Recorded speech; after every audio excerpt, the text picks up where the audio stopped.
Hi guys, welcome back. तो आज के इस वीडियो से हम सीए फाउंडेशन बिजनेस इकोनॉमिक्स की चैप्टर 9 स्टार्ट कर रहे हैं, विच इज इंटरनेशनल ट्रेड।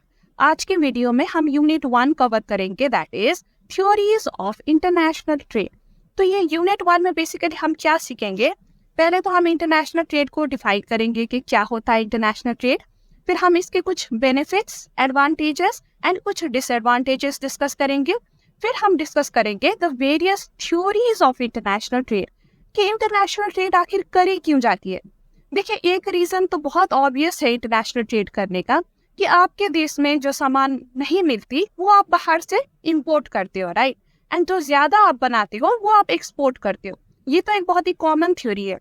लेकिन कई कबार हम ये भी देखते हैं कि आपके देश में वो सामान बनता है बट स्टिल आप बाहर से मंगाते हो वो सामान, स्टिल आप सामान इंपोर्ट करते हो।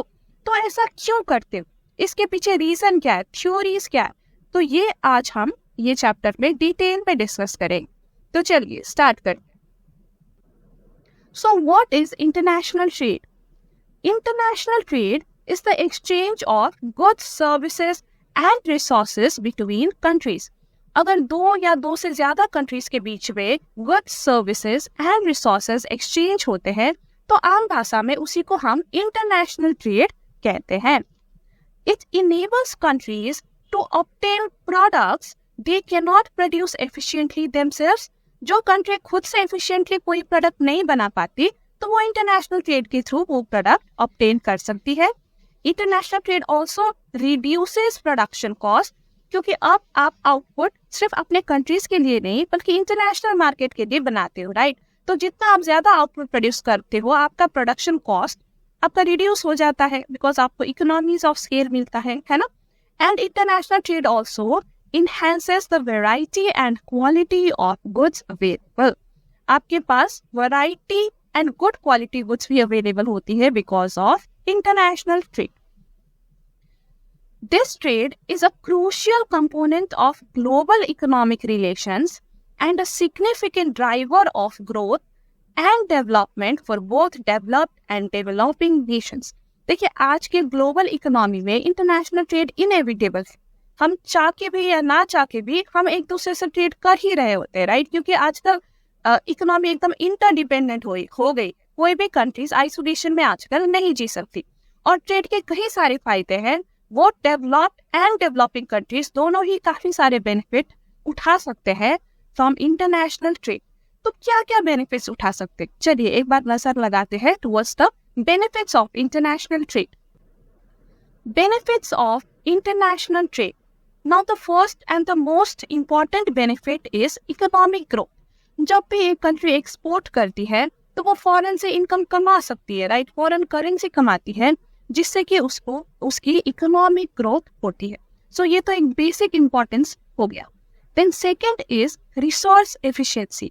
मान लीजिए एक कंट्री के पास अबंडेंट रिसोर्सेज है, उसके कंट्री के सिटीजन्स की यूज करने के बाद भी अगर रिसोर्सेज बचते हैं तो वो रिसोर्स का क्या करे? अगर आप इंटरनेशनल ट्रेड करोगे तो आप वो रिसोर्सेज यूज कर सकते हो to produce more goods and services, and वो गुड्स एंड सर्विसेज आप फॉरेन कंट्रीज को सेल करके इनकम कमा सकते हो, राइट। तो इस तरह से जो भी रिसोर्सेज आपके पास है वो ज्यादा एफिशिएंटली यूटिलाइज हो पाएगी। Then third is market access. देखिए, जब आप इंटरनेशनल ट्रेड करते हो तो आपके लिए बहुत बड़ी मार्केट खुल जाती है, राइट। लेट्स से अगर आप सिर्फ देश के अंदर ही ट्रेड करते तो लेट्स से आपके पास 1 करोड़ कस्टमर्स होते हैं, लेकिन अगर आप इंटरनेशनली करोगे तो आपके potential customers let's say 6 crore है। तो देखिए, आपका 6 गुना से आपका मार्केट बढ़ गया है। तो इस तरह से जो प्रोड्यूसर्स है, जो बिजनेसमैन है, उनके बिजनेस बहुत ज्यादा ग्रो कर सकती है because of larger market access. Then fourth is technological advancement.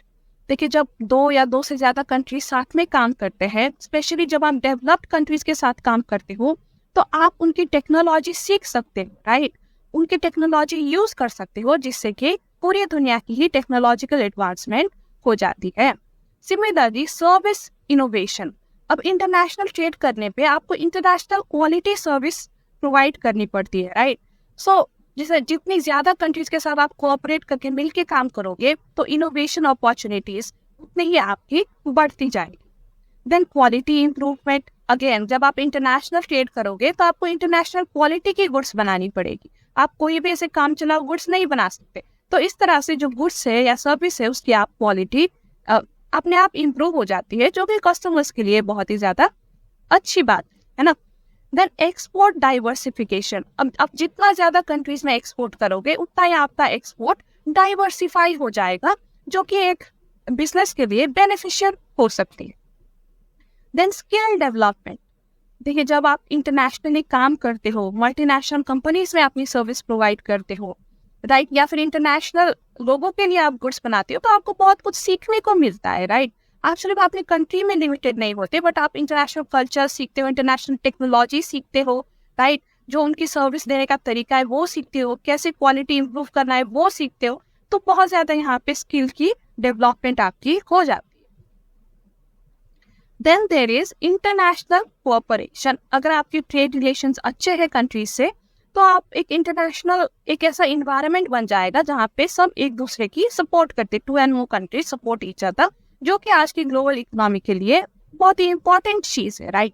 देखिए हम आइसोलेशन में तो ऑब्वियसली सर्वाइव नहीं कर सकते, हमें बाकी कंट्रीज की भी सपोर्ट की जरूरत होती है। एंड इंटरनेशनल ट्रेड करने से आपके इंटरनेशनल रिलेशंस अच्छे भी हो जाते हैं। So that's why the point international cooperation. तो देखिए ये सारे तो हो गए इंटरनेशनल ट्रेड के बेनिफिट्स, लेकिन हमें ये भी पता है कि कोई भी चीज की 2 पहलू होती है। अगर इंटरनेशनल ट्रेड के कुछ बेनिफिट्स है तो कुछ डिसएडवांटेजेस भी होंगे, राइट। तो चलिए अब क्या डिसएडवांटेजेस है वो एक बार हम देख लेते हैं। Criticisms of liberal global trade and investment, तो अगर ग्लोबल ट्रेड को बहुत ज्यादा लिबरल किया जाए, बहुत ज्यादा प्रमोट किया जाए, तो उससे क्या डिसएडवांटेज हो सकती है। What are the criticisms? The first is unequal benefit. देखिए मान लो 2 कंट्रीज ट्रेड करती है, तो क्या ये हमेशा जरूरी है कि ये दोनों कंट्रीज को इक्वली बेनिफिट मिलेगी? नहीं, अक्सर ऐसा देखा जाता है कि कोई एक कंट्री को ज्यादा एडवांटेज मिल रहा होता है as compare to other country because of the trade relations between 2 countries. तो ये सबसे बड़ा क्रिटिसिज्म है कि सबको इक्वल बेनिफिट यहाँ पे नहीं मिलती, एंड बिकॉज इक्वल बेनिफिट नहीं मिलती तो इकोनॉमिक एक्सप्लॉयटेशन भी हमें अक्सर देखने को मिलता है। स्पेशली जो डेवलप्ड कंट्रीज है वो पुअर या वल्नरेबल कंट्रीज को ऑफन एक्सप्लॉइट करते हुए हमें दिखती है। जैसे कि अगर मैं एक एग्जांपल दूं आपको, तो मान लीजिए यूएस है, ठीक है। यूएस क्या करता है कि जो पुअर कंट्रीज है उनसे नेचुरल रिसोर्सेज खरीद लेता है बहुत सस्ती प्राइस में, एंड यह नेचुरल रिसोर्सेज वो अपने कंट्रीज में ले जाता है, उसे वो प्रोडक्ट बनाता है और वही प्रोडक्ट महंगे में वापस ये कंट्रीज को बेच देता है। तो देखिए ये कंट्रीज कितने ज्यादा डिसएडवांटेज में आती है, इनके ही रिसोर्स यूज करके यूएस बना रहा है, लेकिन इनको ही उनका हैवी प्राइस पे करना पड़ रहा है। तो इस तरह की इकोनॉमिक एक्सप्लॉयटेशन भी हमें अक्सर देखने को मिलता है। And then there is environmental damage. देखिए जब आप अपनी रिसोर्सेज बहुत ज्यादा एक्सटेंसिव यूटिलाइज करते हो कोई भी कंट्री, तो इन्वायरमेंट में असर होना तो है ही, राइट। इन्वायरमेंट को आप डैमेज तो करते ही हो। अगर आप लिमिटेड गुड्स एंड सर्विस बनाते तो शायद इन्वायरमेंट को इतना डैमेज नहीं होता, लेकिन ग्लोबल ट्रेड के चक्कर में, एक्सपोर्ट के चक्कर में आप एक्सटेंसिव यूज करते हो तो उससे इन्वायरमेंट को नुकसान होता है। Then there is transmission of crisis. देखिए आपने बिजनेस साइकिल वाला चैप्टर पढ़ा होगा, राइट। उसमें आपने क्या पढ़ा था कि जो बिजनेस साइकिल है, fluctuation in business cycle, it is transmitted from one country to another, right. अगर आपका ट्रेड बहुत ज्यादा, ग्लोबल ट्रेड बहुत ज्यादा लिबरल हो, आप बहुत ज्यादा डिपेंडेंट हो एक दूसरे पे, तो अगर एक कंट्री में कोई भी क्राइसिस आती है तो आपको भी उसकी कॉन्सिक्वेंस सफर करनी पड़ती है। जैसे कि एक रिसेंट एग्जांपल मैं आपको देती हूँ कि इंडियंस जो है वो रशिया से ऑयल खरीदते थे, ठीक है। अब क्या हुआ, रशिया में वार हो गया, रशिया यूक्रेन का वार, राइट। तो इससे क्या हो गया, जो ऑयल की प्राइस है वो काफी ज्यादा महंगी हो गई और इंडियंस को भी सफर करना पड़ा because of this high price. तो क्योंकि हम बहुत ज्यादा डिपेंडेंट थे रशिया पे, तो हमें ये सफर करना पड़ा। अगर हम सेल्फ डिपेंडेंट होते तो शायद हमें ये इतना ज्यादा सफर नहीं करना पड़ा, राइट। तो जब भी कोई एक कंट्री में क्राइसिस होती है तो बाकी कंट्रीज में भी फैलती है। So this is an disadvantage of international trade. And then there is risky dependence. देखिए रिस्की डिपेंडेंस का मतलब क्या है कि अगर आप एक कंट्री में इतना ज्यादा डिपेंडेंट हो जाते हो कभी कभार कि जो आपकी आइडेंटिटी है, आपकी कल्चर है, राइट, वो ही आप भूल जाते हो उस चक्कर में। जैसे कि अगर मैं बात करूँ तो हम यूएस से कितने सारे गुड्स इंपोर्ट करते हैं, उनके कपड़े, राइट, उनका खाना, उनका तौर तरीका। तो इस बीच में हम अपना कल्चर भूल गए, राइट, हम बहुत ज्यादा वेस्टर्नाइज्ड हो गए। तो ये एक रहता है। और सिर्फ वेस्टर्नाइज होना अलग बात है, कई कबार हम अपना ऑटोनॉमी या अपना नेशनल सॉवरेनिटी भी खो बैठते हैं। अब वो कैसे? देखिए, एक बहुत ही फेमस एग्जांपल है कि जो आपकी ईस्ट इंडिया कंपनी थी, राइट, जो ब्रिटिशर्स जब इंडिया पहली बार आए थे तो वो एज अ ट्रेडिंग पार्टनर आए थे, ईस्ट इंडिया कंपनी बन के आए थे। लेकिन धीरे धीरे उन्होंने हम पे इतना ज्यादा पॉलिटिकल पावर जमाया कि वो ट्रेडिंग कंपनी से उन्होंने हमें कॉलोनाइज कर दिया सीधा ही, राइट। हम अपना ऑटोनॉमी, अपना नेशनल सॉवरेनिटी खो बैठे, और जो ये कंपनी हमें डिक्टेट करती थी वही हमें करना पड़ता था, राइट। तो इस तरह से इंटरनेशनल ट्रेड का ये बहुत ही ज्यादा एक रिस्की पहलू भी होती है। Then there is distorted investment. Distorted investment का ये मतलब है कि आप अपने कंट्री में, ठीक है, अपने नेटिव कंट्री में कम इन्वेस्ट करते हो और जो फॉरेन कंट्री है उसमें ज्यादा इन्वेस्ट करने लग जाते हो, क्योंकि फॉरेन कंट्री से आपको ज्यादा पैसा मिल रहा है या ज्यादा बेनिफिट मिल रहा है, हाई इनकम मिल रहा है। तो ऐसा भी अक्सर हमने देखा हुआ है कि आपकी कंट्री के सिटीजन्स को तो गुड एंड सर्विस मिल नहीं रही, लेकिन आप अपनी कंट्री को छोड़ के आप फॉरेनर्स को सर्व करने में ज्यादा लग जाते हो। तो इसको हम कहते हैं डिस्टॉर्टेड इन्वेस्टमेंट, जो कि एक कंट्री के लिए बहुत ही बैड न्यूज है, राइट। इनकम तो शायद उसकी इंक्रीज होगी जो सर्व कर रहा है, लेकिन जो कंट्री के सिटीजन्स है वो सफर करेंगे because of distorted investment. And then finally there is lack of transparency. ठीक है, कभी कभार जो इंटरनेशनल अग्रीमेंट्स होते हैं, ट्रेड अग्रीमेंट्स, उनमें ट्रांसपेरेंसी की कमी होती है। कंट्रीज क्या करती है कि बीच में ही अपने कुछ रेगुलेशंस या लॉस चेंज कर देती है, जिसकी वजह से जो एक्सपोर्ट इंडस्ट्री है उनको बहुत ज्यादा सफर करना पड़ता है। जैसे कि मान लीजिए कोई कंट्री जिसको एक्सपोर्ट आप कर रहे हो, उन्होंने सडनली अपना टैक्स इंक्रीज कर दिया, या सडनली कोई बैरियर लगा दिया कि हम इतना ही इंपोर्ट करेंगे, आपसे ज्यादा नहीं करेंगे। तो इस तरह से आपको एक सडन लॉस फेस करना पड़ता है because of lack of transparency. तो ये सब तो था क्या कहते हैं disadvantages of international trade. I hope आपको कॉन्सेप्ट सारी समझ आ गए होंगे, राइट, कि क्या एडवांटेज होती है, क्या डिसएडवांटेजेस होती है। तो now we will move on to understand the various theories of international trade.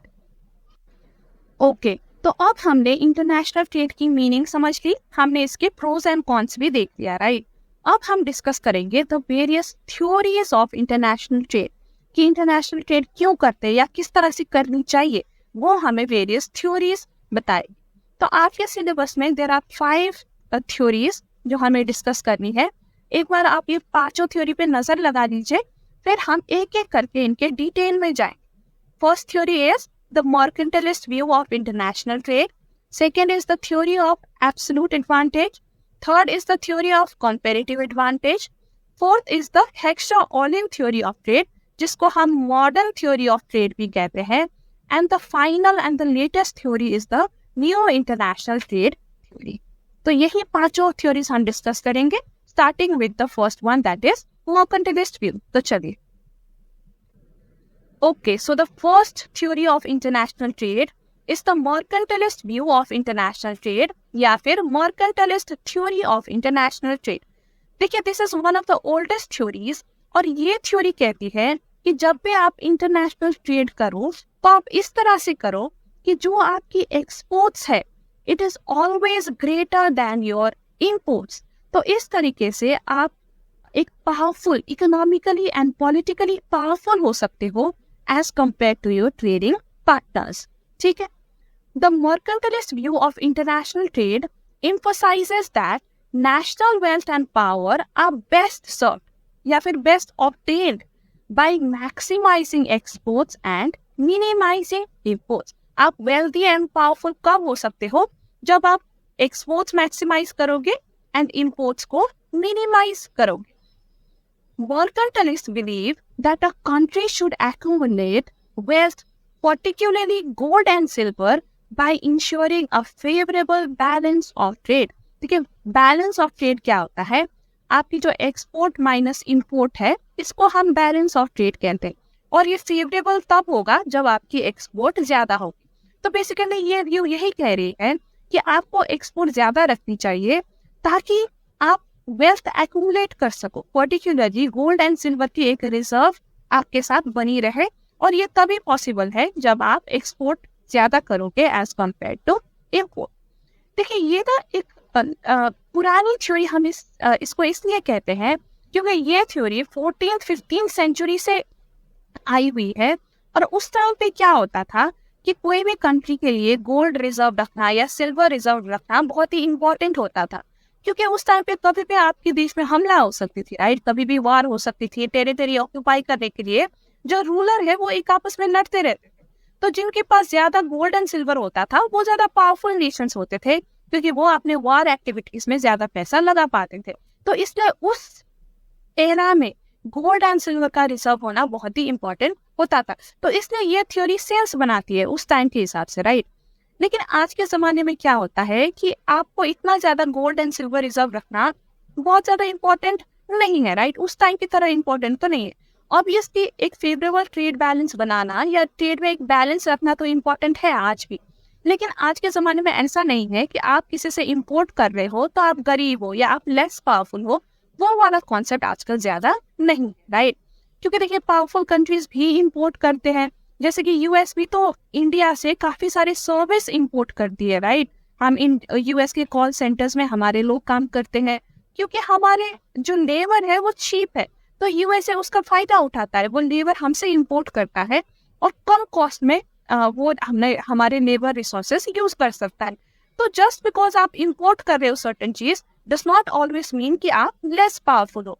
या आज के ग्लोबल जो इकोनॉमी है उसके हिसाब से ये इतनी सच नहीं है कि अगर आप इंपोर्ट करोगे तो आप लेस पावरफुल हो, एक्सपोर्ट करोगे तो ज्यादा पावरफुल हो। वो वाली कॉन्सेप्ट आजकल ज्यादा काम नहीं करती। अब जो मर्केंटाइलिस्ट व्यू है ना, मर्केंटाइलिस्ट लोग हैं जो ये व्यू को फॉलो करते हैं, वो एडवोकेट करते हैं for government intervention such as tariffs and subsidies to achieve this goal and protect domestic industries. तो वो लोग कहते हैं कि एक्सपोर्ट ज्यादा करने का तरीका क्या है, सब्सिडीज दे दो एक्सपोर्ट में, और इंपोर्ट कम करने का तरीका क्या है, टैरिफ लगा दो, टैक्स लगा दो इंपोर्ट में। तो इस तरह से आप हमेशा एक फेवरेबल ट्रेड बैलेंस मेंटेन कर पाओगे एंड डोमेस्टिक इंडस्ट्री को प्रोटेक्ट कर पाओगे। The primary focus is on achieving trade surpluses to strengthen the nation's economy and तो प्राइमरी फोकस क्या है इस थ्योरी का कि ट्रेड सरप्लस आप रखो, यानी कि हमेशा एक्सपोर्ट को ज्यादा रखो इंपोर्ट से, ताकि आप अपने नेशंस की इकोनॉमी एंड पावर क्या कर सको, स्ट्रेंथन कर सको। ठीक है, तो ये व्यू आपको समझ आ गया होगा, काफी इजी व्यू है। बस ये कहते हैं कि एक्सपोर्ट ज्यादा रखो हमेशा imports. Okay, now the second theory of international trade is the theory of absolute advantage. देखिए ये थ्योरी दिया है एडम स्मिथ ने, और ये थ्योरी का मानना है कि एक कंट्री को वही गुड एक्सपोर्ट करनी चाहिए जहां पे उसकी एब्सोल्यूट एडवांटेज हो। एब्सोल्यूट एडवांटेज मतलब वो कंट्री प्रोड्यूस कर सकता है certain goods at less cost and less time compare to the other country, तो हम कहेंगे कि उस कंट्री का एब्सोल्यूट एडवांटेज है इन दैट गुड। तो जिसमें आपका एब्सोल्यूट एडवांटेज है, जो आप कम कॉस्ट में या टाइम में बना सको, आपको वही गुड की प्रोडक्शन में फोकस करनी चाहिए और वही गुड एक्सपोर्ट करनी चाहिए। और जो दूसरी कंट्री है उसका भी सर्टेन गुड में एब्सोल्यूट एडवांटेज होगा, right.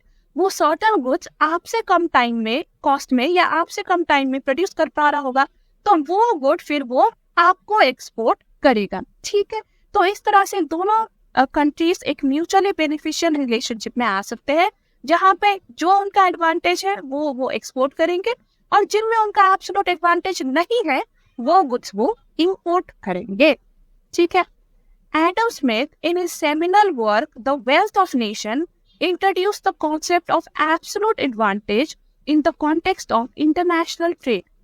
He argued that nations should specialize in producing goods where they have an absolute advantage and then trade with other nations for goods where those nations have an absolute advantage.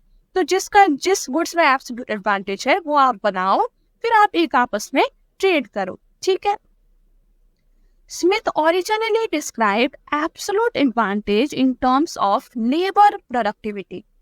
If a country can produce a particular good with fewer labor hours than other country, it has an absolute advantage in producing that good. तो Smith ने absolute advantage कैसे define किया है? On the basis of labor productivity. अगर आप कोई भी goods कम labour house में बना सकते हो as compare to other country, तो आपका एब्सोल्यूट एडवांटेज है वो गुड्स में, ठीक है। तो स्मिथ ने सिर्फ और सिर्फ लेबर प्रोडक्टिविटी ही देखा, यानी कि लेबर आवर्स ही देखा, और इसके बेसिस में ही उसने एब्सोल्यूट एडवांटेज को डिफाइन किया, ठीक है। हम अभी एक एग्जांपल से भी समझेंगे ये चीज, फिर आपको ज्यादा क्लियर हो जाए। तो देखिए यहाँ पे हमने दो कंट्रीज का एग्जांपल लिया है, country A and country B, and दो गुड्स की प्रोडक्शन का एग्जांपल लिया है, wine production and cloth production. अब देखिए कंट्री ए प्रोड्यूस कर पा रहा है 1 बोतल of wine in 1 hour, whereas country B को वही एक बोतल बनाने में लग रहा है 2 घंटे। तो देखिए कम आवर किसको लग रहा है? कंट्री ए को लग रहा है कम आवर, राइट। तो लेबर प्रोडक्टिविटी ज्यादा कहाँ पे है? कंट्री ए में ज्यादा लेबर प्रोडक्टिविटी है in case of wine production. तो एब्सोल्यूट एडवांटेज किसके पास है वाइन प्रोडक्शन में? एब्सोल्यूट एडवांटेज है कंट्री ए के पास। अब आते हैं क्लॉथ प्रोडक्शन। देखिए कंट्री ए को पर यार्ड क्लॉथ बनाने में 2 घंटे लगते हैं, लेकिन कंट्री बी को लगता है सिर्फ 1 घंटा। तो किसको कम टाइम लग रहा है? कंट्री बी को। तो लेबर प्रोडक्टिविटी यहाँ पे किसकी ज्यादा है? क्लॉथ प्रोडक्शन के केस में बी की ज्यादा है, राइट। यानी कि absolute advantage in cloth production B के पास है। तो अब ये इस सिचुएशन में क्या करनी चाहिए? कंट्री ए को वाइन प्रोडक्शन में ही फोकस करनी चाहिए और वाइन ज्यादा प्रोड्यूस करके एक्सपोर्ट करनी चाहिए। सिमिलरली कंट्री बी को क्लॉथ प्रोडक्शन ज्यादा करना चाहिए और क्लॉथ प्रोडक्शन की ही एक्सपोर्ट करनी चाहिए। तो ए एंड बी एक आपस में वाइन एंड क्लॉथ प्रोड्यूस करके एक्सचेंज कर सकते हैं, ठीक है। देखिए country A has an absolute advantage in wine production and country B has an absolute advantage in cloth production. Based on absolute advantage, country A should specialize in producing wine and country B should specialize in producing cloth. तो काफी simple सा ये theory है absolute advantage का। आई hope आपको समझ आ गया। Now there are some more points about theory of absolute advantage. एक बार देख लेते हैं। देखिए according to Smith, international trade based on absolute advantage is mutually beneficial. This occurs when each country specializes in producing the goods in which it has absolute advantage and trades for other goods it desires but produces less efficiently. देखिए Smith का मानना था कि अगर आप absolute advantage के हिसाब से ट्रेड करोगे तो दोनों कंट्रीज को म्यूचुअली बेनिफिट होगा, क्योंकि देखिए दोनों कंट्रीज को वो गुड प्रोड्यूस करने को मिल रहा है जिसमें वो ज्यादा एफिशिएंट है, राइट, और जिसमें वो कम एफिशिएंट है वो इजीली इंपोर्ट कर सकते हैं फ्रॉम दी अदर कंट्री। तो एक गुड वो एक्सपोर्ट करेंगे और दूसरा गुड वो इंपोर्ट करेंगे, तो इस तरह से दोनों को ही म्यूचुअली फायदा यहाँ पे हो रहा है। Smith also noted that in some cases a country may not have an absolute advantage in producing any good. मान लीजिए country A and country B, ठीक है। अब कंट्री ए जो है वो सारा का सारा गुड्स एंड सर्विसेज बेटर या फास्टर इन कम लेबर आवर्स प्रोड्यूस करता है as compare to country B. तो कंट्री बी के पास बिल्कुल भी एब्सोल्यूट एडवांटेज नहीं है for any goods as compare to country A. तो इस केस में क्या होगा? देखिए according to the theory of absolute advantage, in such situation there would be no basis for trade between these countries because there would be no opportunity for mutual benefit through specialization and trade. तो ऐसे situation में ए and B के बीच trade possible नहीं होगा, क्योंकि एक mutually benefit trade यहाँ पे नहीं हो पाएगा, ठीक है। अगर सिर्फ ए के पास ही एब्सोल्यूट एडवांटेज है तो बी को इस ट्रेड से कोई बेनिफिट नहीं मिलेगा। तो बी को क्या करना चाहिए? एक दूसरी कंट्री ढूंढना चाहिए, लेट्स से कंट्री सी, जहाँ पे एटलीस्ट एक गुड में उसका एब्सोल्यूट एडवांटेज हो as compare to this country. अगर कोई भी गुड में एब्सोल्यूट एडवांटेज नहीं है तो फिर आप ट्रेड नहीं हो पाएगा, एक म्यूचुअली बेनिफिट ट्रेड फिर नहीं हो पाएगा उस सिचुएशन, ठीक है। सो आई होप आपको ये थ्योरी समझ आ गई होगी। Now we will move on to the next theory, that is theory of comparative advantage. तो अब बात करते हैं थ्योरी ऑफ कंपैरेटिव एडवांटेज की। देखिए ये थ्योरी आई है after the theory of absolute advantage, और ये थ्योरी कॉन्ट्राडिक्ट करती है थ्योरी ऑफ एब्सोल्यूट एडवांटेज को, यानी कि एब्सोल्यूट एडवांटेज वाली थ्योरी को ये रॉन्ग प्रूव करती है। अब ये थ्योरी बेसिकली कहती है कि इवन अगर आपके पास कोई भी एब्सोल्यूट एडवांटेज नहीं है, there is no absolute advantage in producing any goods, तब भी आप ट्रेड कर सकते हो और एक म्यूचुअली बेनिफिट ट्रेड रिलेशंस बना सकते हो। वो इसलिए क्योंकि जब भी आप ट्रेड करते हो ना, आपको सिर्फ एब्सोल्यूट एडवांटेज को नहीं देखना चाहिए, बट आपको कंपैरेटिव एडवांटेज को देखना चाहिए। कंपैरेटिव एडवांटेज क्या होता है? Comparative advantage is basically your opportunity cost. अगर आप कोई भी गुड्स कम अपॉर्चुनिटी कॉस्ट पे बना सकते हो as compare to another country, तो आपके पास कंपैरेटिव एडवांटेज है इन दैट गुड। और जब भी आपके पास कंपैरेटिव एडवांटेज होता है तो ट्रेड करने में दोनों कंट्रीज का ही म्यूचुअल बेनिफिट होता है। ठीक है, अब हम एग्जाम्पल लेके भी देखेंगे कि कैसे अपॉर्चुनिटी कॉस्ट आप निकालते हो और कैसे कंपैरेटिव एडवांटेज थ्योरी से आपको फायदा होता है। हम एग्जाम्पल से देखेंगे, लेकिन उससे पहले हम एक बार ये थ्योरी को पढ़ लेते हैं। ठीक है, देखिए, comparative advantage refers to the ability of a country to produce a particular good or service at a lower opportunity cost than another country. According to David Ricardo, even if one country is more efficient, has absolute advantage in producing all goods compared to another country, both countries can still benefit from trade if they specialize according to their comparative advantage. अगर वो comparative advantage को देख के specialise करते हैं तो still they can be mutually beneficial trade relation, even अगर absolute advantage सिर्फ एक ही कंट्री के पास हो। Comparative advantage is determined by comparing the opportunity cost of producing different goods between countries. The opportunity cost is what must be given of one good to produce the another. तो opportunity cost तो आपको पता ही होगा, right? आपने cost वाले chapter में भी पढ़ा होगा। अब एक गुड बनाने के लिए आपको जो दूसरे गुड गिव अप करना पड़ता है ना, तो उसे हम अपॉर्चुनिटी कॉस्ट कहते हैं। अभी हम देखेंगे कैसे निकाली जाती है अपॉर्चुनिटी कॉस्ट, लेकिन आपको इस थ्योरी की मेन पॉइंट तो अभी समझ आ गई होगी, राइट? तो बेसिकली हमें एब्सोल्यूट एडवांटेज को नहीं देखना है, हमें कंपैरेटिव एडवांटेज को देखना है और उसके बेसिस में हमें ट्रेड करना है। तो चलिए अब एग्जाम्पल देखते हैं इसका। तो देखिए, यहाँ पे अब हमने एग्जाम्पल लिया है of two countries A and B, and दो गुड्स हमने यहाँ पे लिया है, स्टील एंड शर्ट। अब कंट्री ए के लिए देखिए, पर आवर ऑफ लेबर में, यानी कि 1 घंटे में कंट्री ए कितना स्टील बना पाता है? 3 यूनिट स्टील बना पाता है। लेकिन कंट्री बी सेम 1 घंटे में सिर्फ 1 ही स्टील बना पाता है। तो यहाँ पे प्रोडक्टिविटी किसकी ज्यादा है? कंट्री ए की ज्यादा है, राइट? तो एब्सोल्यूट एडवांटेज भी किसकी ज्यादा है? कंट्री ए की ही ज्यादा है। अब शर्ट पे आते हैं। अगेन 1 घंटे में पर आवर ऑफ लेबर में कंट्री ए 2 शर्ट्स बना सकता है और कंट्री बी सिर्फ 1 ही शर्ट बना सकता है। तो यहाँ पे भी प्रोडक्टिविटी ज्यादा कंट्री ए के ही है और absolute advantage again country A के पास ही है। तो देखिए, कंट्री ए के पास दोनों गुड्स में एब्सोल्यूट एडवांटेज है और कंट्री बी के पास कोई भी गुड में यहाँ पे एब्सोल्यूट एडवांटेज नहीं है। तो अगर हम एब्सोल्यूट एडवांटेज वाली थ्योरी माने, फिर तो कंट्री ए को दोनों ही गुड्स खुद ही प्रोड्यूस करनी चाहिए और कंट्री बी के साथ कोई भी ट्रेड रिलेशन नहीं रखनी चाहिए। लेकिन as per the theory of comparative advantage ये सही नहीं है।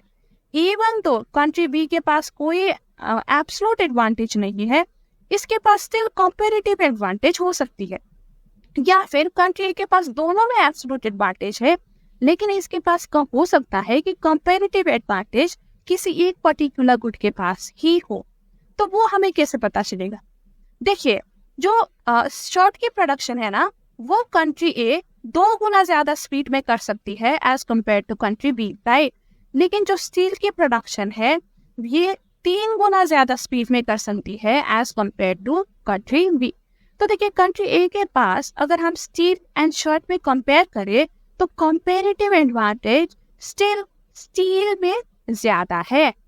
देखिए ये तो मैंने थ्योरेटिकली कंपैरेटिव एडवांटेज निकाल दिया, लेकिन अगर हमें कंपैरेटिव एडवांटेज निकालना हो ना, एक इजी तरीका है कि हम दोनों गुड्स का अपॉर्चुनिटी कॉस्ट निकाल दें, तो इससे हमें आसानी से पता चलती है कि किसके पास कंपैरेटिव एडवांटेज ज्यादा।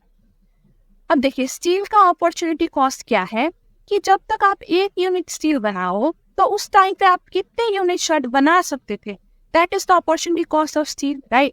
अब कंट्री ए के लिए देखिए 3 स्टील बनाने के टाइम में ये 2 शर्ट्स बना सकता है, राइट। तो यहाँ पे अपॉर्चुनिटी कॉस्ट फॉर स्टील कितना होगा, सिंपली 2 डिवाइडेड बाई 3 आप करो, सो दिस वुड बी 0.66। अब कंट्री बी के लिए देखिए 1 स्टील बनाने के टाइम में ये 1 ही शर्ट बना सकता है, सो अपॉर्चुनिटी कॉस्ट यहाँ पे होगा 1 डिवाइडेड बाई 1, दैट इज 1। तो देखिए अपॉर्चुनिटी कॉस्ट किसका कम है for production of steel, opportunity cost is less for country A, right. तो स्टील में कंपैरेटिव एडवांटेज किस कंट्री का है, इट इज कंट्री ए। अब शॉर्ट के केस में देख लेते हैं।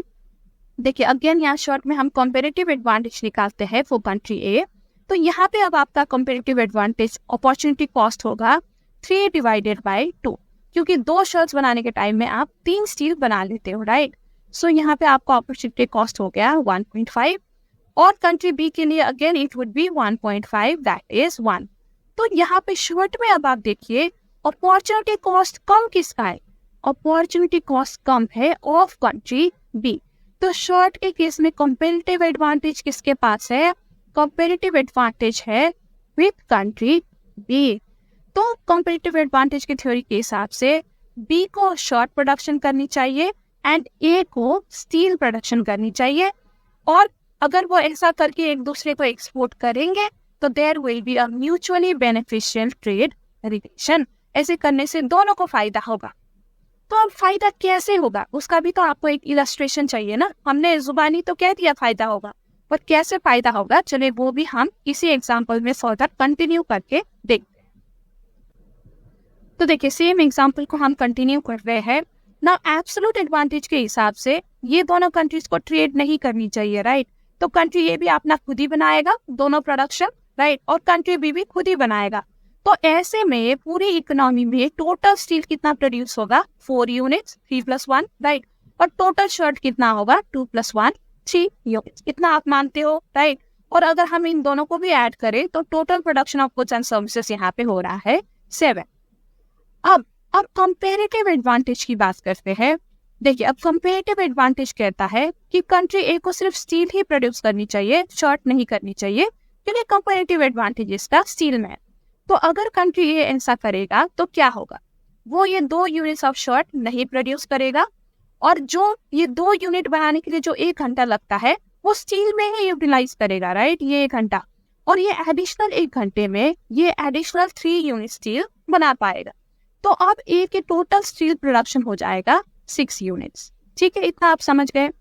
अब कंट्री बी का कंपैरेटिव एडवांटेज किस में है, शर्ट्स में है, राइट। तो वो स्टील प्रोड्यूस नहीं करेगा, और जो स्टील प्रोड्यूस करने में ये 1 घंटा लगा रहा था वो यहाँ पे शर्ट पे वो ऐड करेगा, है ना, और 1 घंटे में वो एडिशनल 1 यूनिट्स ऑफ शर्ट बना पाएगा। तो टोटल प्रोडक्शन ऑफ शर्ट्स यहाँ पे कितना हो जाता है, 2। तो अब अगर हम न्यू टोटल निकालें, ठीक है, टोटल 1 लिख देती हूँ मैं इसे, तो टोटल प्रोडक्शन ऑफ यहाँ पे स्टील कितना हो जाता है, 6 हो जाता है, राइट। और टोटल प्रोडक्शन ऑफ शर्ट कितना हो जाता है, 2 हो जाता है। और अगर आप इन दोनों को ऐड करो तो इकोनॉमी में टोटल यूनिट्स ऑफ प्रोडक्शन कितना हो गया, 8 हो गया। देखिए पहले एक ही घंटे में इकोनॉमी में, ठीक है, एक ही घंटे में इकोनॉमी में टोटल प्रोडक्शन यूनिट 7 होता था, लेकिन उसी घंटे में अब टोटल प्रोडक्शन यूनिट्स हो रहा है 8। यानी कि ओवरऑल इकोनॉमी की यहाँ पे प्रोडक्शन इंक्रीज हुई है because of the theory of comparative advantage. क्योंकि हमने कंपैरेटिव एडवांटेज फॉलो किया, हमने अपॉर्चुनिटी कॉस्ट देखा, तो देखिए कैसे हमारी ओवरऑल प्रोडक्शन यहाँ पे इंक्रीज हो गई है। अब ये तो ओवरऑल प्रोडक्शन की बात, ठीक है। अब देखते हैं कि ईच कंट्री को क्या फायदा हो रहा है कंपैरेटिव एडवांटेज से। देखिए suppose country B offers to trade 2 shirts for 2.5 kilograms of steel with country A। देखिए कंट्री ए को पहले हम ले लेते हैं। तो कंट्री ए क्या कह रहा है कि वो 2.5 kilogram of steel country B को दे देगा, उसके बदले में 2 shirts ले लेगा, ठीक है। अब अभी कंट्री ए के पास क्या है, इसके पास 6 यूनिट्स ऑफ स्टील है, राइट। अब ये 6 यूनिट से उसको 2.5 किलोग्राम कंट्री बी को देना है, तो कितना बचा इसके पास स्टील की यूनिट्स, 3.5 इसके पास बच गई, राइट। और कंट्री बी इसको 2 यूनिट्स ऑफ शर्ट तो देगा ही, राइट। तो स्टील इसके पास इतना होगा और ये 2 शर्ट्स इसके पास आएगा फ्रॉम कंट्री बी, तो 2 शर्ट्स यहाँ पे, ठीक है। अब कंट्री बी का देख लेते हैं। कंट्री बी को क्या करना है, उसको 2 शर्ट्स देना है कंट्री ए को, राइट। तो कंट्री बी के पास अभी है क्या, उसके पास 2 शर्ट्स ही है, तो 2 शर्ट्स में 2 शर्ट्स वो कंट्री बी को देगा, राइट। तो टोटल यूनिट्स ऑफ शर्ट्स इसके पास 0 होगा, लेकिन इसके बदले में इसे 2.5 किलोग्राम्स ऑफ स्टील मिलने वाला है, राइट। तो उसके पास रह जाएगा 2.5 किलोग्राम्स ऑफ स्टील। अब यहाँ पे आप देखो, अगर हम टोटल करें इन दोनों चीज की, तो कंट्री ए के पास टोटल गुड्स कितने रह गए, 3.5 + 2 दैट इज 5.5, और कंट्री बी के पास सिर्फ 2.5 स्टील रह गया, राइट। सो 2.5। लेकिन अगर हम पहले देखते, ठीक है, बिफोर कंपैरेटिव एडवांटेज, अगर हम एब्सोल्यूट एडवांटेज के हिसाब से देखते, तो देखिए कंट्री ए के पास कितना गुड्स होता, 3 + 2 गुड्स होता, राइट, सिर्फ 5 होता। और कंट्री बी के पास कितना होता, 1 + 1 2 गुड्स होता। तो देखिए कंपैरेटिव एडवांटेज करने से दोनों को ही नंबर ऑफ जो यूनिट्स ऑफ गुड्स है उनकी दोनों की यहाँ पे इंक्रीज हो गई है, राइट। एब्सोल्यूट एडवांटेज से ज्यादा हो गई। तो इसीलिए ये थ्योरी थोड़ा बेटर है एब्सोल्यूट एडवांटेज से, क्योंकि ये आपको रास्ता दिखाता है कि कैसे दोनों कंट्रीज म्यूचुअली बेनिफिट कर सकते हैं, इवन दो किसी भी कंट्री के पास एब्सोल्यूट एडवांटेज नहीं है। आप कंपैरेटिव एडवांटेज देखो, अपॉर्चुनिटी कॉस्ट देखो, और इस तरह से दोनों कंट्रीज को ही म्यूचुअली यहाँ पे बेनिफिट हो सकता है। अब कई स्टूडेंट्स मुझसे यहाँ पे ये पूछते हैं, देखिए कंट्री बी के पास लेकिन कोई शर्ट्स तो नहीं रह गया ना, उसके पास 0 शर्ट हो गया, तो उसको बेनिफिट कैसे हो। देखिए ये तो हमने सिर्फ 1 घंटे का हिसाब देखा है ना, हमने सिर्फ 1 आवर लेके देखा है कि 1 आवर में कितना प्रोडक्शन। अगर आप इसको 2 घंटे या 3 घंटे के हिसाब से देखो, फिर तो यहाँ पे शर्ट्स भी बाकी रहेंगी ना, क्योंकि यहाँ पे हर चीज डबल हो जाएगा। 2 घंटे भी आप ले लो तो हर चीज यहाँ पे डबल हो जाएंगे, राइट। लेकिन रेशियो तो सेम रहेगा, आप कितना शर्ट और कितना ये ट्रेड करोगे वो तो सेम रहेगा। सो इन दैट केस यहाँ पे कंट्री बी के पास शर्ट भी रह जाएगा, ठीक है। आप खुद करके देखना। अभी मैंने सिर्फ 1 घंटे का यहाँ पे एग्जाम्पल देके देखा है, तो इसलिए आपको यहाँ पे लग रहा है कि शर्ट्स तो 0 हो गया है, लेकिन असल में इंटरनेशनल ट्रेड में हम सिर्फ 1 घंटा तो नहीं लेते ना, हम कई सारे आवर्स लेते हैं। तो इन दैट केस दोनों ही कंट्रीज के पास इस तरह से ज्यादा गुड्स एंड सर्विसेज एंड में बाकी रहेंगी एज कम्पेयर टू बिफोर, ठीक है। आपको समझ आ गया कि क्यों कंपैरेटिव एडवांटेज ज्यादा फायदेमंद है, ठीक है। हमने पूरा एग्जाम्पल के साथ समझ लिया। ऑब्वियसली आपको एग्जाम में ये सब तो नहीं करना पड़ेगा, ये आपको समझाने के लिए है कि कैसे दोनों कंट्रीज को फायदा हुआ। लेकिन एग्जाम्पल में इस तरह के क्वेश्चन आ सकते हैं एग्जाम में कि आप बताओ कि ये दोनों गुड्स में कंपैरेटिव एडवांटेज किसका ज्यादा है। तो आप वो तो निकाल सकते हो, आपको सिंपली अपॉर्चुनिटी कॉस्ट निकालनी है, राइट। सारे गुड्स के लिए आप अपॉर्चुनिटी कॉस्ट निकाल लो फॉर 2 कंट्रीज, और जिस कंट्री का अपॉर्चुनिटी कॉस्ट कम है उसी का कंपैरेटिव एडवांटेज ज्यादा है। तो इस तरह के क्वेश्चन आ सकते हैं। एब्सोल्यूट एडवांटेज में भी आ सकता है कि आप एब्सोल्यूट एडवांटेज बताओ, किस कंट्री के एब्सोल्यूट एडवांटेज ज्यादा है, एंड कंपैरेटिव एडवांटेज की भी आ सकती है। So which is very easy, I think. Simply आपको अपॉर्चुनिटी कॉस्ट निकाल के बताना है, ओके। तो देखिए हमने बहुत सारे पॉइंट्स डिस्कस कर लिए हैं एब्सोल्यूट एंड कंपैरेटिव एडवांटेज के। तो चलो वो पॉइंट्स का एक समरी बना लेते हैं ताकि आपको अंडरस्टैंडिंग रिवाइज करने में इजी हो।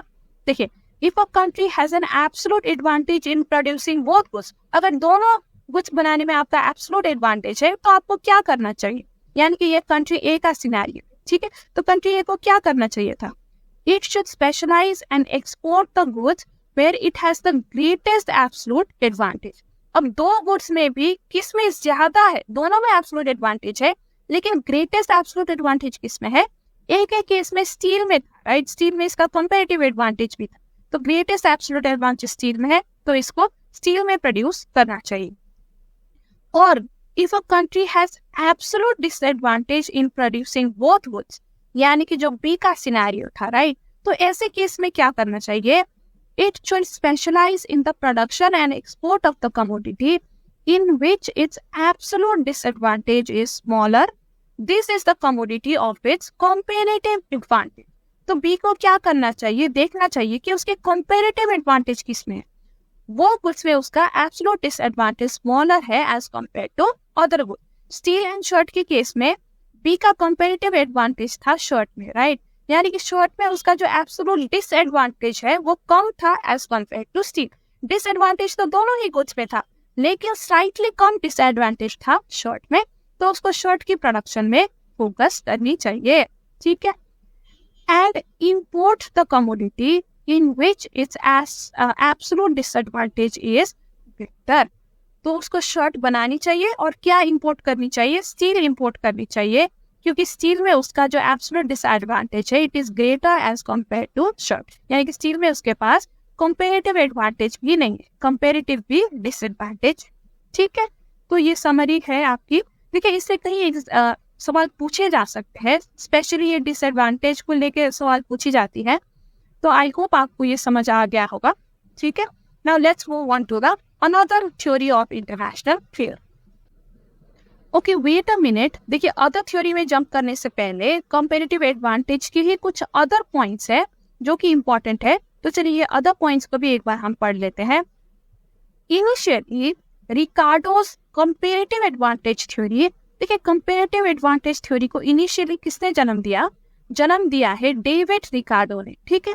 और इनिशियली इन्होंने फोकस किया primarily on labour productivity as the basis for comparative advantage.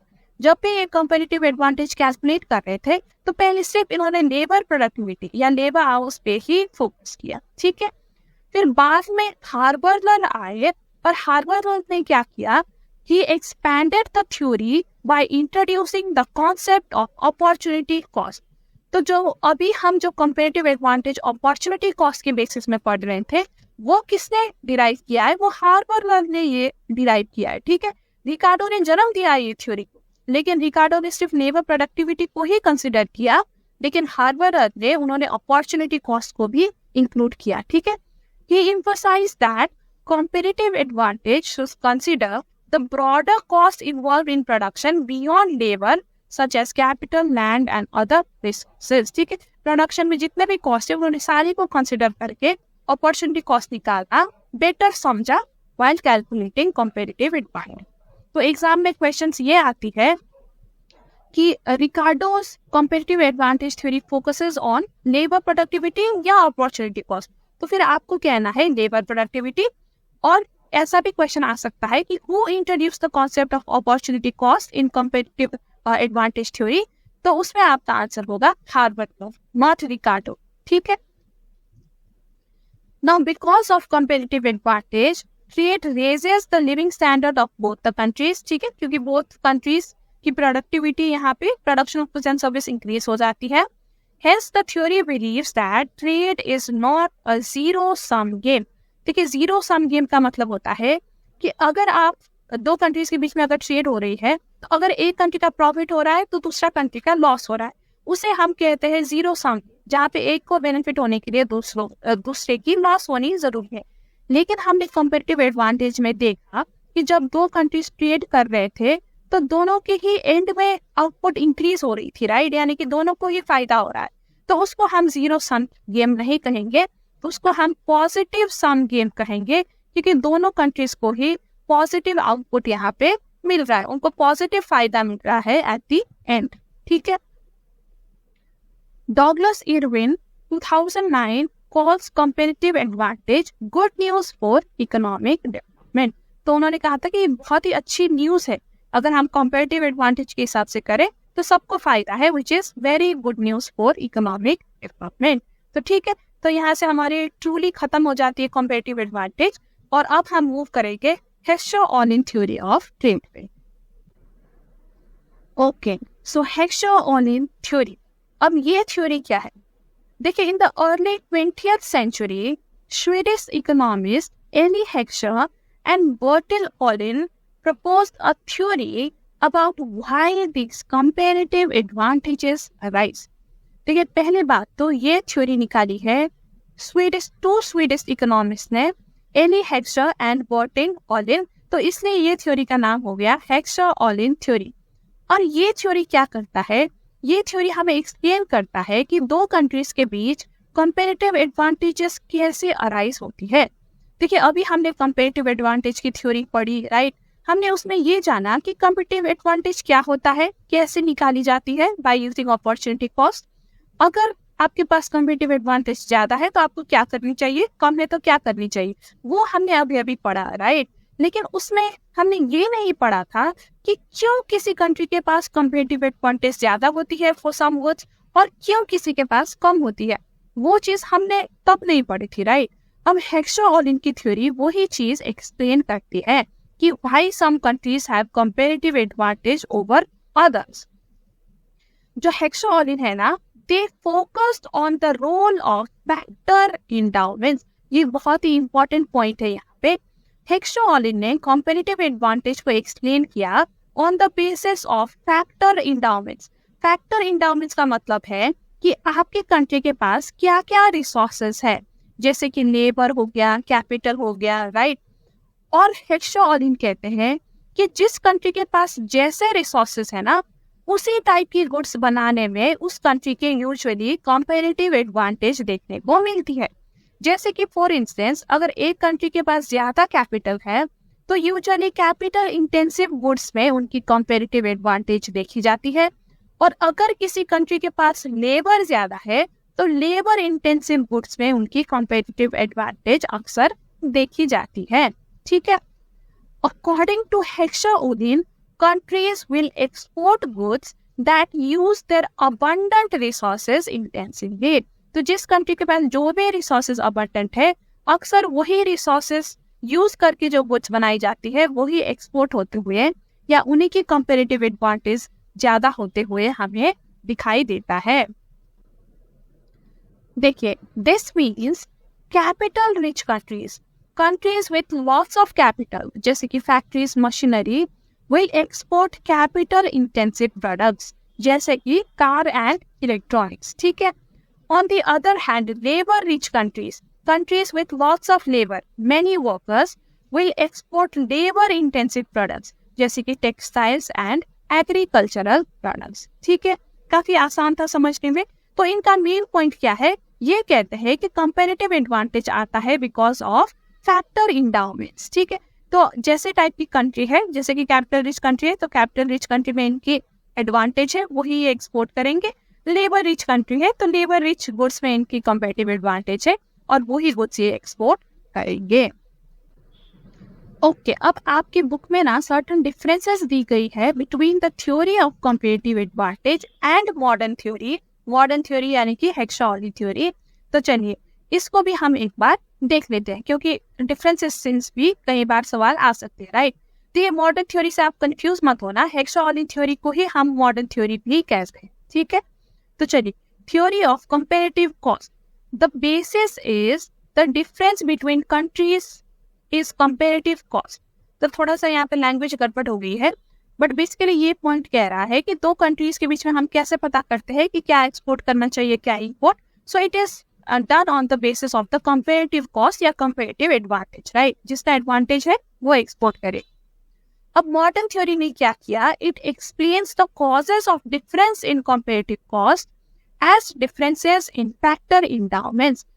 अब हेक्सो-ऑलिन ने एक्सप्लेन किया कि क्यों कंपैरेटिव एडवांटेज किसी की ज्यादा होती है या क्यों अपॉर्चुनिटी कॉस्ट किसी की कम होती है। ये हेक्सो-ऑलिन ने एक्सप्लेन किया है, ठीक से, राइट। और ये एक्सप्लेन किया है on the basis of factor endowments, जो कि हमने अभी अभी पढ़ा है ना। जो कंपैरेटिव एडवांटेज की थ्योरी है, it is based on labour theory of value. क्योंकि देखिए, कंपैरेटिव एडवांटेज जो है ना, इसको जन्म दिया था डेविड रिकार्डो ने, और डेविड रिकार्डो ने लेबर थ्योरी ऑफ वैल्यू को ही या लेबर प्रोडक्टिविटी को ही फोकस किया था, राइट। जो अदर कॉस्ट है उनको फोकस नहीं किया था। तो यूजुअली जो कंपैरेटिव एडवांटेज या कंपैरेटिव कॉस्ट की थ्योरी है ना, उसको लेबर थ्योरी के साथ ही जोड़ा जाता है। हालांकि बाद में हार्वर्ड ने अपॉर्चुनिटी कॉस्ट भी इंट्रोड्यूस किया था, बट स्टिल जो ट्रेडिशनल कंपैरेटिव एडवांटेज की थ्योरी है उसको हम लेबर थ्योरी ऑफ वैल्यू ही मानते हैं। ऑन द अदर हैंड, जो मॉडर्न थ्योरी हेक्सो-ऑलिन की थ्योरी है, it is based on money cost, यानी कि उन्होंने लेबर के अलावा अदर फैक्टर्स ऑफ प्रोडक्शन को भी इंक्लूड किया है while calculating the comparative advantage या फिर while calculating the opportunity cost, which is more realistic, ठीक है। It considers labor as the sole factor of production and presence of one factor यानी कि लेबर मॉडल, है ना, जो अभी अभी हमने डिस्कस किया है। लेकिन जो मॉडर्न थ्योरी है, it has widen the scope to include labour and capital as important factors of production. ठीक है, तो हेक्सॉलिन ने कैपिटल को भी इंट्रोड्यूस किया है। And this two factor model यानी कि लेबर एंड कैपिटल, ये दो फैक्टर मॉडल को you can extend it to more factor.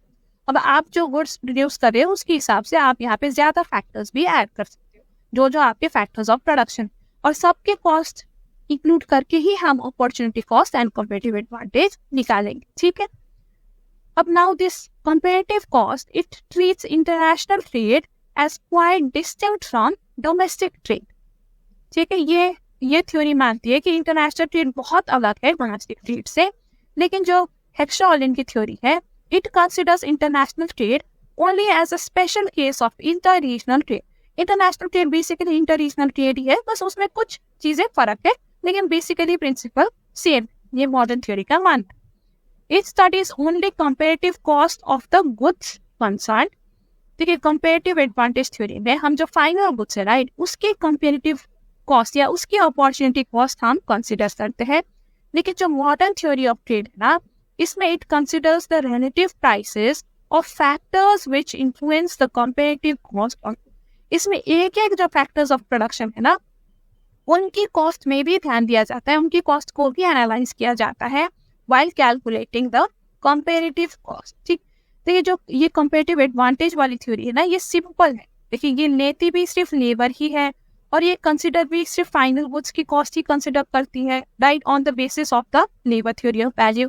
लेकिन मॉडर्न थ्योरी थोड़ी ज्यादा नुआंस्ड, इसमें बहुत सारे फैक्टर्स ऑफ प्रोडक्शन हम इंक्लूड करते हैं, और ईच फैक्टर्स के हम प्राइस को भी कंसिडर करते हैं when calculating comparative advantage. Now the comparative advantage cost या comparative advantage theory, it attributes the difference in comparative advantage to differences in productive efficiency of workers. क्योंकि ये लेबर थ्योरी पे बेस्ड है ना, ये सिर्फ लेबर को कंसिडर कर रही है as major factor of production, तो इसलिए लेबर की एफिशिएंसी के बेसिस में ही यहाँ पे कंपैरेटिव एडवांटेज निकाली जाती है। लेकिन यहाँ पे मॉडर्न थ्योरी में it attributes the difference in comparative advantage to difference in factor endowments. ठीक है, मॉडर्न थ्योरी की फोकस है in factor endowment, different factors जो एक कंट्री के पास है उसके बेसिस पे हम कंपैरेटिव एडवांटेज निकालते हैं। It does not take into account the factor price differences. देखिए, क्योंकि यहाँ पे एक ही फैक्टर कंसिडर की गई है, तो कैसे फैक्टर प्राइस के डिफरेंस निकालेंगे। However, modern theory it considers factor price difference as the main cause of commodity price trends. देखिए, अभी हमने एक पॉइंट पढ़ा था ना कि जो ये कंपैरेटिव एडवांटेज की ओल्ड थ्योरी है, वो सिर्फ फाइनल गुड की कॉस्ट के बेसिस में ही कंपैरेटिव एडवांटेज निकालती है ना। लेकिन मॉडर्न थ्योरी ये फैक्टर्स, ईच फैक्टर की कॉस्ट को भी कंसिडर करती है। तो बेसिकली ये वही पॉइंट है। ठीक है, it considers factor prices difference, each factor में क्या क्या प्राइस में डिफरेंस है उसकी बेसिस में भी ये कंपैरेटिव एडवांटेज कैलकुलेट करती है। वो कहती है कि जब फैक्टर की प्राइस में डिफरेंस आती है तो कमोडिटी के प्राइस में भी डिफरेंस आती है। ओके, अब it does not provide the cause of difference in comparative advantage. हाँ, ये थ्योरी बस आपको बताती है कि कंपैरेटिव एडवांटेज की बेसिस में आपको इंटरनेशनल ट्रेड करनी चाहिए, लेकिन कंपैरेटिव एडवांटेज आते कैसे हैं तो ये थ्योरी एक्सप्लेन नहीं करती, वो एक्सप्लेन करती है modern theory of trade. It explains the difference in comparative advantage in terms of difference in factor endowments. और last point of difference, देखिए, जो theory of comparative advantage है, it is normative in nature, यानी कि it tries to demonstrate the gains of international trade. ये theory basically हमें बताती है कि ये judgment देती है ना कि देखिए, अगर comparative advantage है तो ही आपको एक्सपोर्ट करनी चाहिए, राइट, जिसमें आपकी कंपैरेटिव एडवांटेज है वही आपको एक्सपोर्ट करनी चाहिए, उससे आपकी फायदा होगी, सिर्फ एब्सोल्यूट एडवांटेज को आपको नहीं देखना चाहिए। तो इस तरह से ये थ्योरी एक हमें ओपिनियन देती है। लेकिन जो मॉडर्न थ्योरी है, हेक्सॉलिन थ्योरी है, ये बस हमें एक्सप्लेन करती है कि क्यों कंपैरेटिव एडवांटेज अलग अलग होता है डिफरेंट कंट्रीज की। तो इसमें कोई ये ओपिनियन नहीं देती, बट ये फैक्ट्स एनालाइज करती है, राइट, कि किस वजह से, व्हाट आर द रीजंस कि comparative advantage for different country is different. So it is more positive and this is more normative. तो यही था डिफरेंस। आई होप आपको समझ आ गया होगा।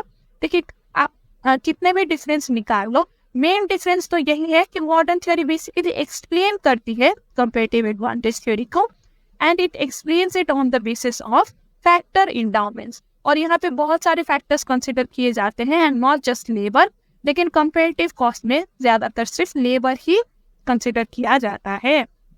सो यही था मेन समरी डिफरेंस था। Okay, so now let's move on to the last theory of international trade, that is new trade theory. Okay, now coming to the last theory of international trade, that is the new theory of trade. अब जो ये new theory है, ये latest theory है international trade की। तो ये सारे जो पीछे हमने थ्योरीज पढ़े हुए हैं इनके बाद आया हुआ है, ठीक है, यानी कि हेक्सो-ऑलिन थ्योरी के भी बाद में आया है ये। तो जो हेक्सो-ऑलिन थ्योरी में भी कुछ कमी रह गई होगी तो उसको भी ये करेक्ट करने के लिए आया हुआ है। अब आप new theory and modern theory में कंफ्यूज मत होना। मॉडर्न थ्योरी होता है हेक्सो-ऑलिन थ्योरी, है ना, हेक्सो-ऑलिन थ्योरी को ही हम मॉडर्न थ्योरी कहते हैं। लेकिन ये न्यू थ्योरी ये अलग है, ये किसी और इकोनॉमिस्ट ने बनाया हुआ है जो अब हम पढ़ेंगे थोड़ी देर पे, ठीक है। तो चलिए स्टार्ट करते हैं। The Heckscher-Ohlin model predicted that trade would be based on such factors as the ratio of capital to labor, with capital-rich countries exporting capital-intensive goods and importing labor-intensive goods from labor-rich countries. देखिए हेक्सो-ऑलिन theory क्या कहता है कि जो capital rich countries है वो capital intensive चीजें export करेंगे क्योंकि उनका इसमें एडवांटेज है। अब इनका लेबर में तो एडवांटेज नहीं है, राइट, तो जो लेबर इंटेंसिव चीजें है वो इनको इंपोर्ट करनी पड़ेंगे। तो इस तरह से capital rich and labour rich countries के बीच में ट्रेड होता है, ये हेक्सो-ऑलिन थ्योरी का मानना था।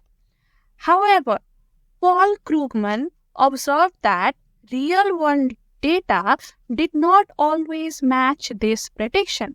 For example, capital-intensive Sweden exports cars to capital-intensive America and vice versa, indicating that trade often occurs between countries with similar capital to labor ratio. अब देखिए ये important point है। पॉल क्रूगमन का मानना था कि पॉल क्रूगमन कह रही हूँ मैं, हेक्सो-ऑलिन का मानना था कि usually capital intensive and labour intensive countries के बीच में ही ट्रेड होती है, capital intensive and capital intensive के बीच में नहीं होती, क्योंकि यहाँ पे म्यूचुअली बेनिफिट आपको नहीं मिलता। ये वाले रिलेशनशिप पे आपको म्यूचुअल बेनिफिट मिलता है। लेकिन रियल वर्ल्ड में हम क्या देखते हैं कि certain capital intensive countries other capital intensive countries के साथ भी ट्रेड करते हैं, जैसे कि स्वीडन करता है अमेरिका के साथ। तो ऐसा क्यों? तो ये जानने की कोशिश की है पॉल क्रूगमैन ने in his new theory of trade. This deviation highlighted that much international trade happens between countries with similar factor endowments. जिन कंट्री की फैक्टर इंडाउमेंट्स या रिसोर्सेज सिमिलर है उनके बीच में भी ट्रेडिंग हो रही है, जो कि हेक्सो-ऑलिन ने नहीं एक्सप्लेन किया था, right, which the Heckscher Ohlin model did not account for. तो ऐसा क्यों है, चलिए देखते हैं। So the new trade theory explains this by introducing the concepts like economies of scale and network effects. देखिए क्यों कैपिटल इंटेंसिव के साथ भी ट्रेड करती है, या लेबर इंटेंसिव के साथ भी ट्रेड करती है। तो इसको एक्सप्लेन करने के लिए पॉल क्रूगमैन ने अपनी न्यू ट्रेड थ्योरी पे इंट्रोड्यूस किया certain concepts like economies of scale and network effects. तो ये क्या है एक बार हम देख लेते हैं, starting with economies of scale. देखिए इकोनॉमीज ऑफ स्केल क्या होता है ये तो हमें पता है, हमने पहले भी पढ़ा हुआ है कॉस्ट वाले चैप्टर में, राइट। देखिए as a firm produces more of a product the cost per unit decreases. तो इस तरह से अगर आप if you serve both domestic and foreign markets, then it allows the firm to benefit from large scale production leading to higher profits. अगर आप capital intensive goods बना रहे हो, राइट, और आप सिर्फ अपने डोमेस्टिक टेरिटरी में नहीं सर्व करते हो बट फॉरेन मार्केट में भी अगर आप सर्व करोगे, जितने ज्यादा फॉरेन मार्केट में सर्व करोगे, चाहे वो लेबर इंटेंसिव हो चाहे वो कैपिटल इंटेंसिव हो, आपके लिए तो फायदा ही होगा, क्योंकि आपका कॉस्ट कम होगा because you are increasing your scale of production, right. तो इसलिए जब अमेरिका स्वीडन के साथ भी ट्रेड करता है ना, बोथ बीइंग कैपिटल इंटेंसिव, तो यही पॉइंट ऑफ व्यू के साथ ट्रेड कर रहा है कि मैं जितना हो सके अपना प्रोडक्शन इंक्रीज करूँ, राइट। मैं प्रोडक्शन का स्केल इंक्रीज करूँ, क्योंकि स्केल इंक्रीज करने पे मेरी कॉस्ट कम होएगी। Okay, and the next is network effect. The value of goods or services increases as more people use it, known as the bandwagon effect. Products like WhatsApp and Microsoft Windows become more valuable as the number of users grow, enhancing their utility and attracting more consumers. ठीक है, और दो capital intensive and labour intensive countries के बीच में trade करने का एक ये दूसरा रीजन है नेटवर्क इफेक्ट्स। जितना जितना आपकी रीच बढ़ेगी, ठीक है, कंट्रीज में, ओवरऑल इकोनॉमी में, उतना उतना आपको फायदा होगा because of band wagon effect. जैसे कि यहाँ पे व्हाट्सएप एंड माइक्रोसॉफ्ट का एग्जाम्पल दिया गया है, राइट। व्हाट्सएप इसलिए पॉपुलर है क्योंकि ज्यादा लोग उसे यूज करते हैं, और बिकॉज ज्यादा लोग यूज करते हैं तो जो नए लोग हैं वो भी इसको यूज करने में मजबूर हो जाते हैं because others are using it, है ना। तो इस तरह से आप जितना ट्रेड करोगे ना बिटवीन डिफरेंट कंट्रीज, आपकी नेटवर्क इफेक्ट बढ़ती ही जाएगी, जिससे कि आपको फायदा होगा। So it is not necessary कि एक कैपिटल इंटेंसिव को सिर्फ लेबर इंटेंसिव के साथ ही करना चाहिए तभी फायदा होगा, ऐसा नहीं है। आप कैपिटल इंटेंसिव के साथ भी कर सकते हो, सिमिलरली एक लेबर इंटेंसिव दूसरा लेबर इंटेंसिव के साथ भी कर सकता है, इसमें भी आपका फायदा होता है because of economics of scale and network effect. ठीक है, now there is another point of difference also between Heckscher Ohlin and new trade theory. तो चलिए वो डिफरेंस को भी एक बार हम देख लेते हैं। Hexa-Olin theory assumes that markets naturally reach a Pareto optimal state. Pareto optimal state होता है highly efficient stage. Hexa-Olin theory का मानना है कि अगर आप ट्रेड करोगे between capital intensive and labour intensive countries तो आपके रिसोर्सेज सारे फुल्ली यूटिलाइज हो जाएंगे और आप सुपर एफिशिएंट बन जाओगे। ठीक है, where resources are allocated in the most efficient way possible. According to this theory, trade patterns are determined by countries' factor endowments and the market outcomes are optimal without any efficiencies. अगर आप factor endowments के basis में करोगे तो आपके fully सारे factors utilise हो जाएंगे और कोई भी इनएफिशिएंसीज नहीं रहेगी। ये हेक्सा-ओलिन का मानना है। However, new trade theory acknowledges that real-world markets often don't reach this perfect efficient state. कोई भी फॉर्म है या रियल वर्ल्ड मार्केट में वो परफेक्ट एफिशिएंट या बिल्कुल जीरो इनएफिशिएंसी के स्टेज में नहीं पहुंच पाता। इंस्टेड इट सजेस्ट, यानी कि theory suggest that markets are influenced by additional factors such as imperfect competition, economies of scale and network effects. देखिए, अगर परफेक्ट होता कंपटीशन तो फिर आप एफिशिएंट स्टेज में पहुंच सकते थे, राइट। लेकिन कई कबार मार्केट में हमें ज़्यादातर हमें इम्परफेक्ट कंपटीशन ही देखने को मिलता है। परफेक्ट कंपटीशन तो हम हाइपोथेटिकल कहते हैं, right. And there are certain factors जैसे कि इकोनॉमीज ऑफ स्केल या नेटवर्क इफेक्ट्स जो सर्टन गुड्स एंड सर्विस को फेवर करती है, सर्टन प्रोड्यूसर्स को फेवर करती है और अदर्स को नहीं करती, राइट। तो इसकी वजह से जो आपकी रिसोर्सेज है वो हमेशा फुल्ली यूटिलाइज हो या आप हमेशा एक कंट्री की इकोनॉमी फुल्ली एफिशिएंट हो, ऐसा ज़रूरी नहीं होता। ठीक है, these factors can lead to outcomes that are suboptimal. देखिए, हेक्सा-ओलिन थ्योरी कहता है कि परेटो ऑप्टिमल होनी चाहिए, यानी कि फुल्ली एफिशिएंट होना चाहिए, पर न्यू ट्रेड थ्योरी कहती है कि नहीं, फुल्ली नहीं होगा, सब ऑप्टिमल होता है। ठीक है, meaning they are not efficient और idle as the Pareto optimal state suggested by Heckscher Ohlin theory. In essence, while the Hexa-Ollin theory presents an idealized view of trade leading to perfect efficiency, new trade theory provides a more realistic perspective that accounts for market imperfections and complexities. तो जो new trade theory है वो ज़्यादा realistic है, realistic perspective रखती है कि market में कई सारे कॉम्प्लेक्सिटीज होते हैं जिसकी वजह से हमेशा आप एक परफेक्ट एफिशिएंट स्टेज में नहीं पहुंच पाते।